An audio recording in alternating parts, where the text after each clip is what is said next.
Yesterday's teaser was insane, and though we've already broken everything down in the video, there has been one thing that has flummoxed me about the video, and that's this weird purple gas that you can see being exhausted from the manufacturers and also the constructors at the start of the video. And then it also has this electronic purple kind of fizz around them as well. Earlier today, I released a video that touched on it being either a Mark II variant or that it could be affected by an item that we would need to input, such as how the power shards affect our current machines.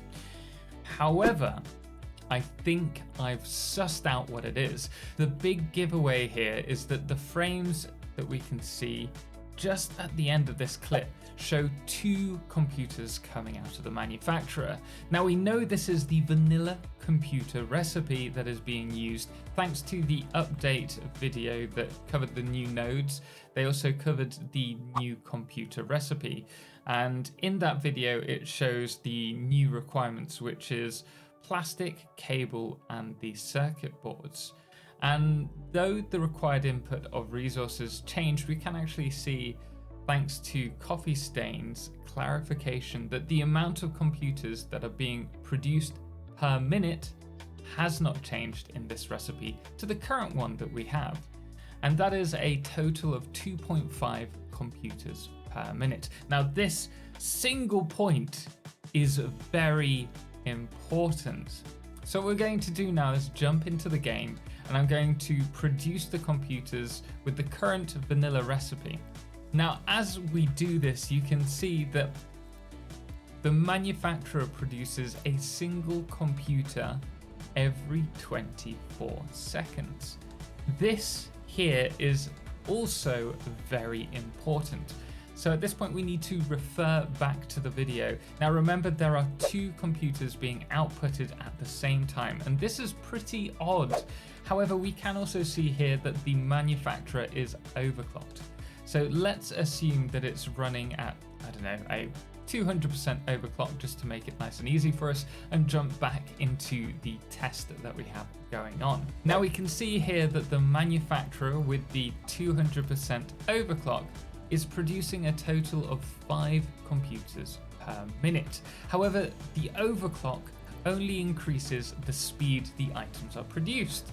So instead of us receiving 2 computers every 24-second cycle, we now receive 1 computer every 12 seconds. So it's just doubled up the cycle speed of the manufacturer. So this begs the question, why is this manufacturer outputting these 2 computers? Well, that's where our new purple gas and sparkles come into play.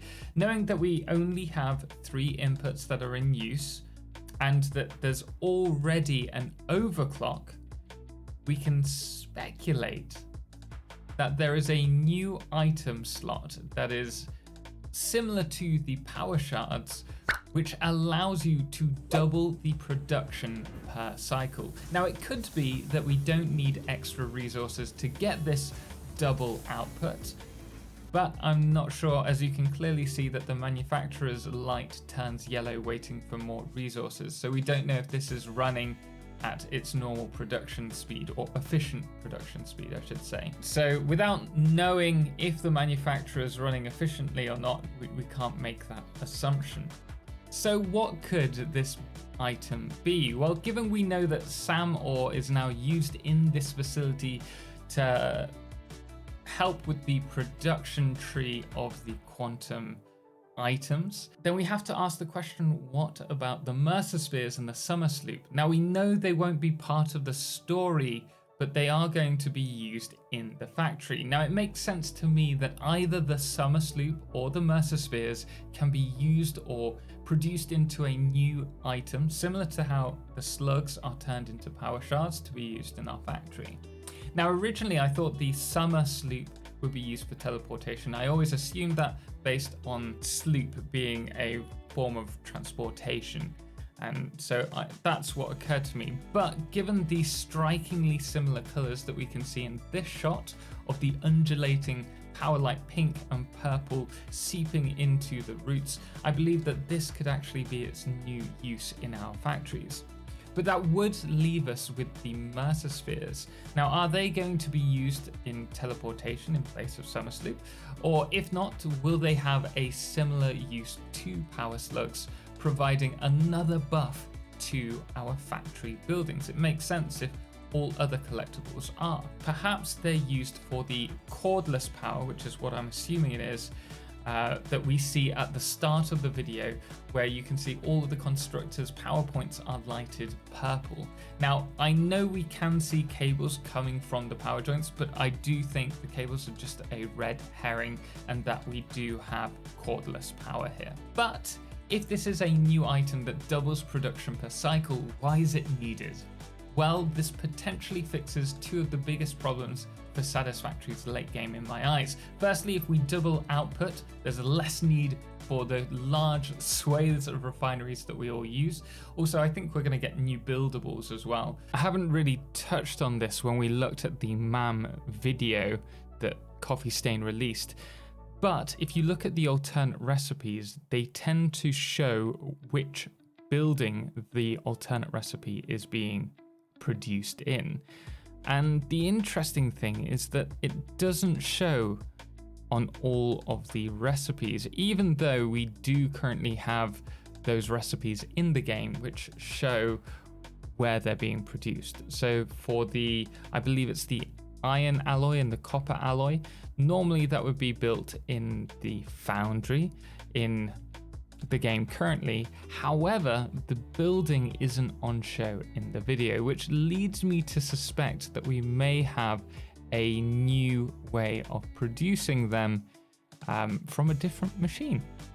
But we'll have to wait for that, because I'm sure they will probably tease that in the next couple of videos prior to its release.